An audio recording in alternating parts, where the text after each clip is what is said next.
started beating my feet. So they would beat me and massage my feet.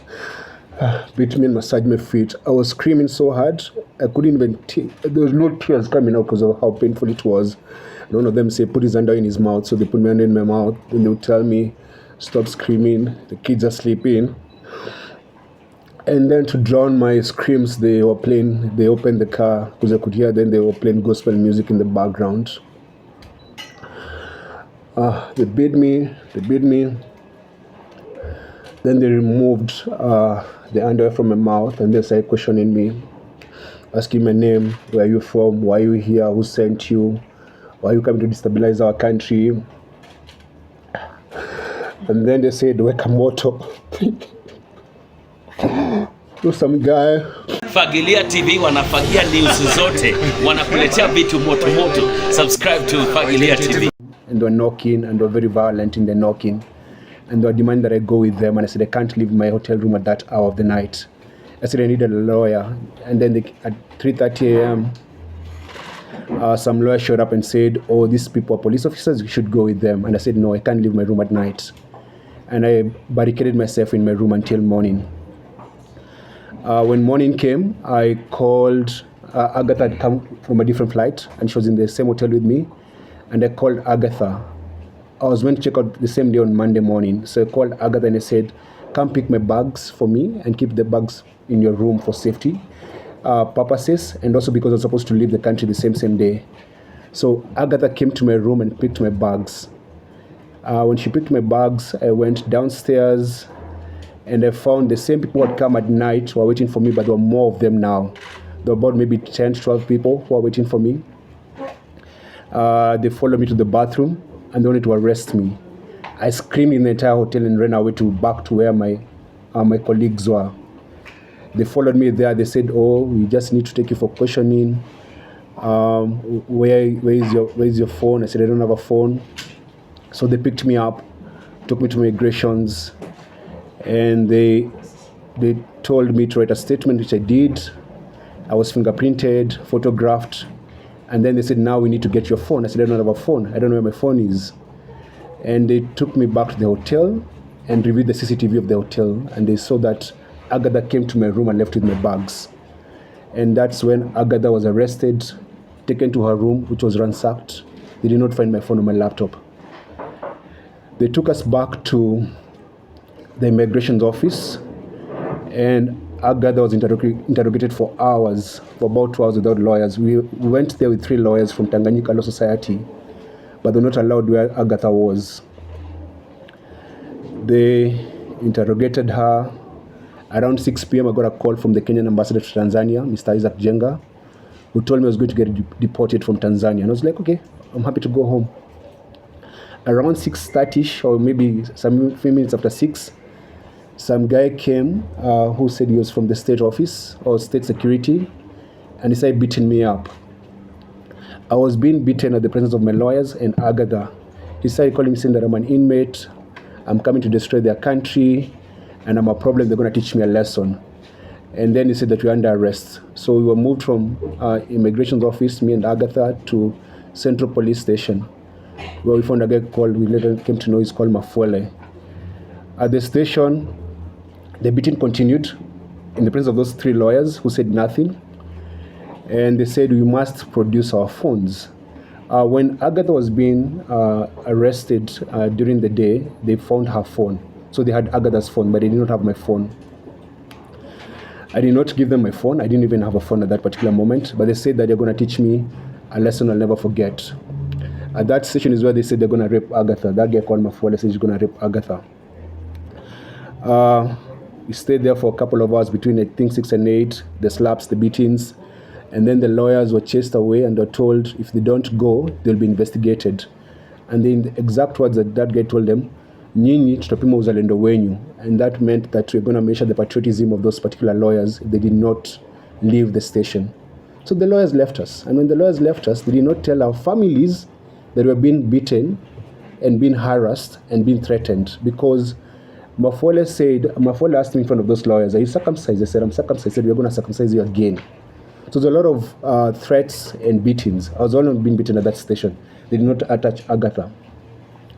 So while we were there, they kicked us out of the room, and I said I want to go to the bathroom. So someone took me to the bathroom.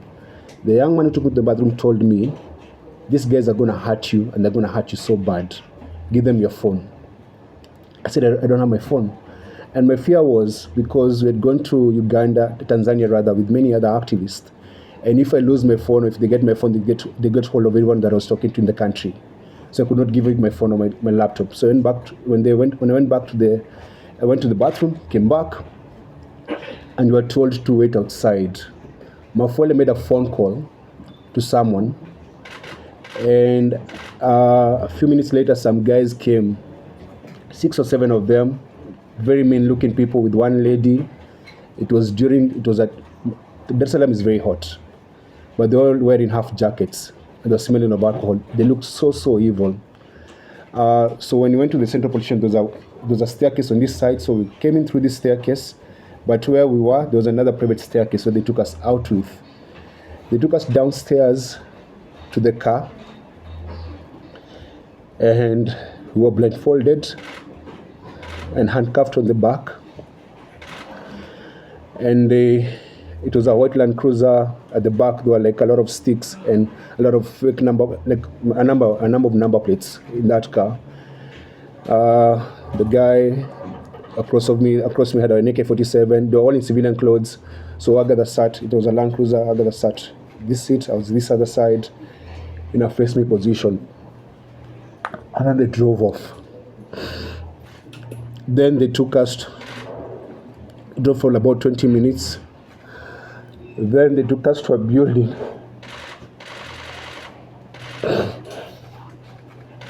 To this place where they went to torture us.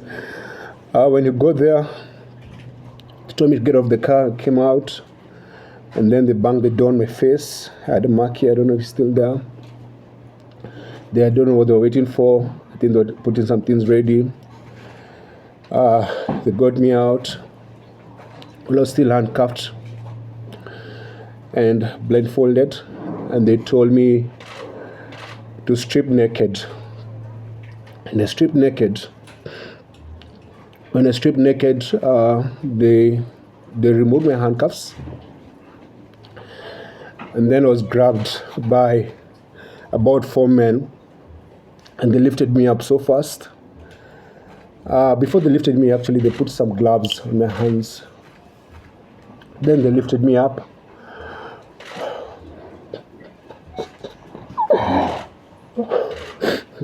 They lifted me up and tied me upside down. There's a photo I saw online about what they did to us. It's in the bag. We can distribute when I'm done talking.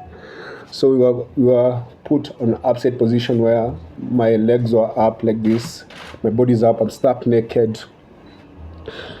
And then they started beating my feet. So they would beat me and massage my feet. Beat me and massage my feet. I was screaming so hard, I couldn't even there was no tears coming out because of how painful it was. And one of them said, put his hand in his mouth. So they put my hand in my mouth. Then they would tell me, stop screaming. The kids are sleeping. And then to drown my screams, they opened the car because I could hear them. They were playing gospel music in the background. They beat me.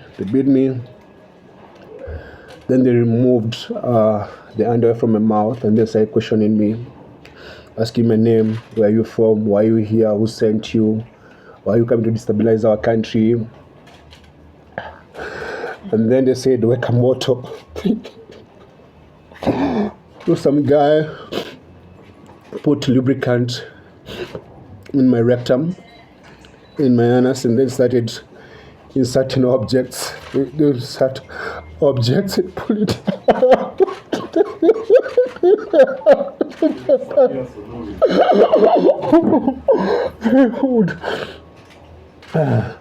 Dude, it's okay.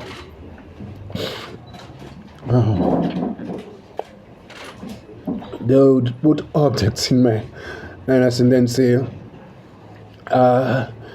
you're feeling nice, say you're feeling good. Then they say Asante Samia. So I say Asante to their president. Then they'll push hard and then pull it out again. They did that and say I started bleeding. And they dropped me. Then I'm still blindfolded. They took me to a wall and then told me to face the wall and then squat. Then a man came and was putting his fingers in my anus and then saying that, say you're feeling nice, say you're feeling good, say Asante Samia. Then they would do that. And then they would do that.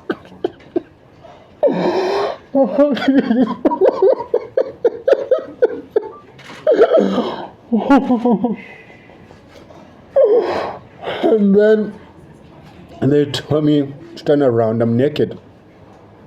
So all this time they're telling me they're recording everything they're doing to us, or rather they're doing to me. So they're recording this. And they're teaching me a lesson. So I'm stuck naked. They turn me around, say your name, your wife's name, your kid's name, where do you live, where do they go to school. I'm naked. And they removed the blindfold and said, now. So when I'm answering these questions, when I turn around,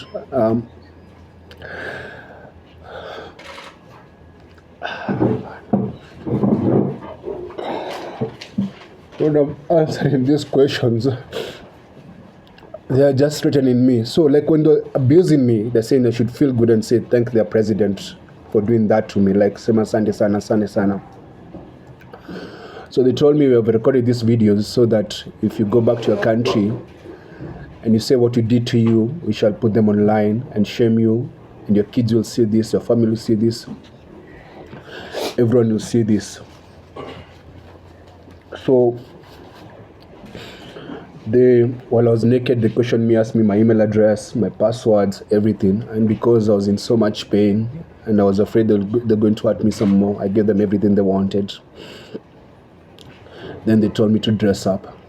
And that's when they took over to go and torture Agatha.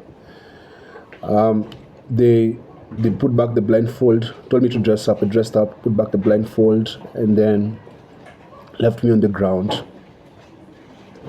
So we spent the night on that floor. I could barely walk. I was bleeding. And then I could hear Agatha screaming. And one of the men was there saying, why don't you give me permission to rape her? Because this one is like big good. She looks very nice. Let me just allow me to shusha muzigo, like let me rape her. So I don't know what happened to Agatha, but I could just hear her screaming. The following morning, on Tuesday morning, they came and they told us to remove our clothes and to go shower. So my feet were swollen. I could not walk. So I begged them to allow me to crawl like a dog so that I could go to the bathroom. I crawled like a dog to where the bathroom was. That's when they removed my handcuffs. So when I was stripped naked, I still had the handcuffs. That's when they removed the handcuffs and told me to take a shower. I was still bleeding, my stool had blood. And there was a man with an AK-47 standing there, like wearing civilian clothes. After that, they gave me fresh change of clothes. They were just insulting me and took me to another another white Land Cruiser, still blindfolded, and they took me away. And that's the last time I saw Agatha until now when she came to Kenya. So that was on Tuesday morning. And then we drove and we drove and we drove and we drove for hours and hours until it got dark. I told them I wanted to use the bathroom. They said you can't leave the car. So they gave me a bottle to pee. I was still blindfolded and handcuffed. Then eventually at night, I don't know where we ended up to, they took me to a room where they left me there. They gave me like a soda and a loaf of bread. That was on Tuesday night. So I slept there. I could hear, it was like a coastal place because I could hear the call for prayers, and there was like a warm and a lot of mosquitoes. Spend the night there. They just come, insult me or kick me and go. Come, insult me, kick me and go. And then on Wednesday morning, they gave me they gave me a cup of tea and and Andazi. Then that Wednesday during the afternoon, their tone changed. They said, now we're going to let you go, but we're going to let you go with a very onyokali, which means like a stern warning, that if you leave this country, you should never come back or we'll kill you. If you go to your country and say what we did to you, we'll find you and we'll kill you. And you should never come back. So they said, do you want to eat? I said, I don't. Food didn't have an appetite.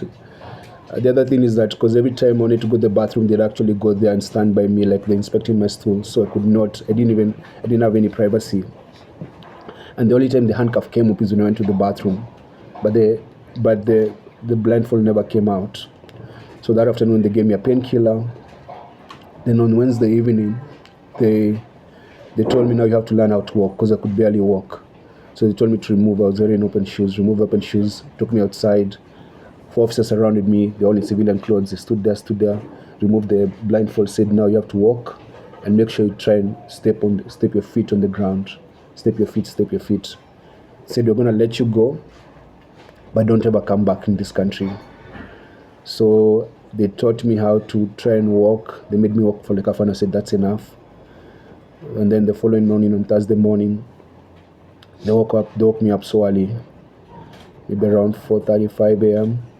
They put my things in the car, put me in the car, and then drove for like an hour, stopped briefly, and then when they stopped briefly, they spoke outside, then drove again, then stopped again, then told me, you're going to drop whatever you're going to drop. You don't open your eyes, don't turn back, don't look at us until we leave. So they told me, lala chini. They kicked me out, slept there on the floor, on the side of the road. And then when I opened my eyes, there was a boda boda guy waiting for me. I think they'd already done a deal with the boda boda guy.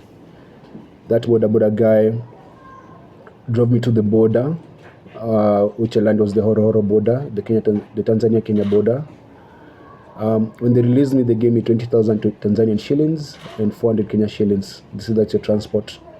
And so at the border, I got someone who helped me push my bag, and I gave them the money, the 20,000 Tanzanian shillings. And then he helped me cross over. Then I used the money to take a border and call my wife. When we went to Tanzania, we went there as friends of Tundu Lissu and friends of Tanzanians. I'm an East African, I have an East African passport, and I'm allowed to travel freely within the region, because that's the deal we are. Like we're a regional bloc. I did not go to that country legally, and I did not commit a crime. And that's why they did not take me to any court. So I was able to come back to this country. But when I came back, and when I go to the airport here in Nairobi, I asked the Ministry of Foreign Affairs, and which is the same thing that I'm asking today. I said I was going to the hospital, and I wanted my medical report to be public of what they did to us. And I'm going to share the medical report today, and it's going to be circulated, because I'd like the world to know of the very heinous things they did to us, to break us. And they did that to silence us and put fear on us. And it's something that we learned, that most Tanzanian activists go through similar things. They arrest you and they take you through sexual torture and tell you if you speak, you're going to humiliate you to your family and all that. And it's what they did to us is it breaks me. I'm not the same, but I know I'm gonna heal. And I wanted to share this because we have decided we should not be silenced, and we should let the world know what happened to us. Yeah, so my government let me down. My government sided with Suluhu's government and said we're interfering with Tanzanian politics. We were not interfering in Tanzanian politics. We went there as visitors, and we did not hide the reasons for our visit. I've been to Tanzania before to visit another political prisoner, Freeman Mbowe, who was Chadema's leader before Tundu Lissu. I was in Uganda when Bobi Wine was under house arrest. I went to Uganda when Stella Nyanzi was in jail. I visited her in jail. I've done that in many other African countries because I'm an African. And I belong to this continent, and Africa is home. So that's why we're here. So we're here to share our story and to say that our bodies might be broken, but our spirits are strong. Forgive my tears. It's just that, man, my heart is not good, man.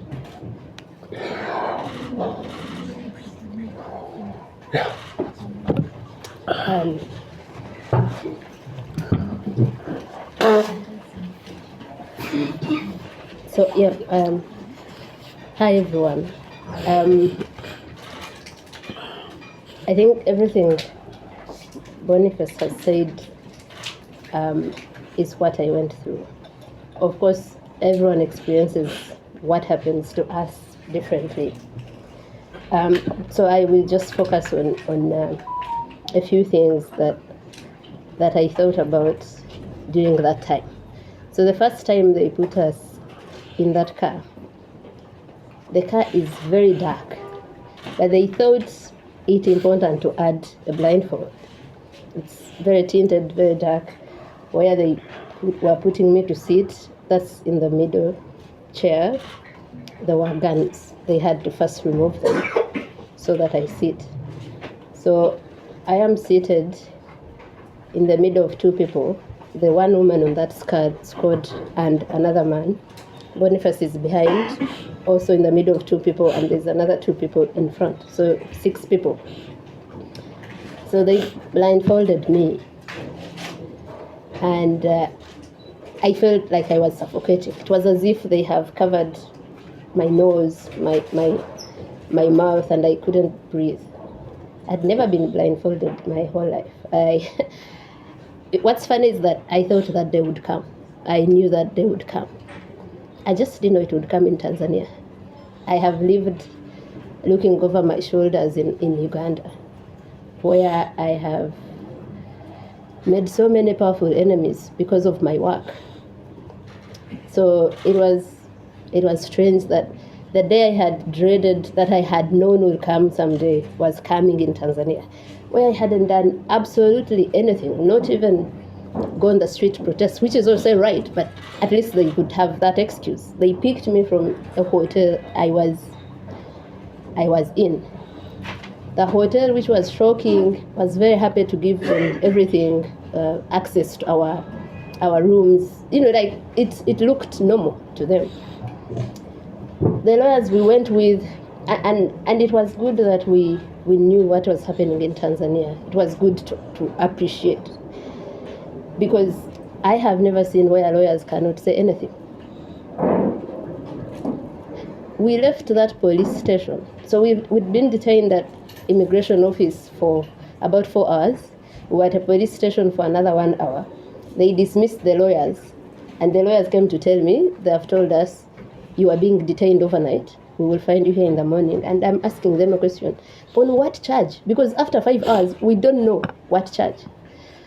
When I was being questioned, questions moved from Bonnie's gadgets, and I said, I don't have them. You came to my room, the only property of Bonnie's, you saw it, you checked it. From Bonnie's gadgets to what are you doing in Tanzania? Okay, when did it become a crime to go to Tanzania? But I came here legally. My passport was stamped. There's no notice anywhere that has said Tanzania is not allowing nationals into its country. Why were you at Tundu Lissu's trial? 1, I know Tundu Lissu. 2, I am a journalist. Part of your job is to be at a trial. 3, it was a public trial. I wasn't the only one there. It was a full court. How is it possible that I'm the only one here being questioned about that? Why didn't you bring everyone who was there? And many were evidently not Tanzanians. They were whites. Tundu Lissu's legal team introduced diplomats that were there and us that had come from East Africa to observe the trial. Then it became, so they are going through my passport. They had taken it from me, and they are being angered by my passport having so many visas. So that's where this whole narrative of whites have sent you to disorganize us came from. Why do you have so many visas? How do you travel to all these countries? Where do you guys make your money? I should be an activist too if it makes you guys live such a life. And so at some point I asked them, may I be told what question, what issue you have brought me here to address? Because it was moving from all over the place, and I think what Boniface didn't tell is that because they are used to not being challenged, questioned, or even answered, so they found two people and they called us arrogant. But it was confidence of, I haven't committed any crime, I know my rights, I haven't broken any law, so every time you're asking me a question, I am going to answer. And there are questions they would ask, and I would say, but how is this question related to why I'm here? Do you have children? I said, what have my children got to do with this? And like Bonnie said, so we are being questioned by so many people. That room had, I think the room at the immigration office had around 7 people. All of them, every time I say something, they jeer with so much anger. It was as if we had done something very personal to them. So up to the point where we go to the police station. And this is something I've wanted to emphasize. So I come from a country that is also very dictatorial, full of impunity, but I never thought that one day I've found a country that is worse, a government that is worse. So my shock was that we are in the hands of public officials. They picked us from the hotel. They told our colleagues, because the elder General Ulimwengu asked the guy, I remember,